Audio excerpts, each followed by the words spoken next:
من بعد از 1 سال تونستم لته بزنم. عذر میخوام از تمامی دوستان آرتیستمون و باریستامون، ولی من بالاخره تونستم لته بزنم. چه خندتون بگیره، ولی خب نمیتونستم دیگه، نمیشد. دستگاه صنعتی نبود، دستگاه خونگی بود و نمیشد.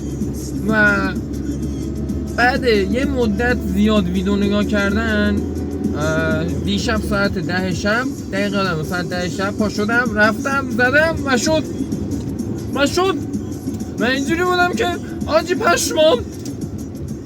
و اینکه یکیش با خود قهوه زدم، اینم با توفال قهوه است. لطفاً بپذیرید دیگه. حالا چیکار کنم دیگه، بار اوله.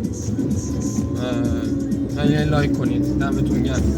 چیزی که یاد گرفتم از ریدم تو این دست‌انداز، چیزی که یاد گرفتم از دیشب خودم این بود که راه 100 ساله نمیشه شب رفت.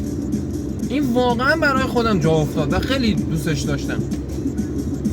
مرسی، دمتون گرم.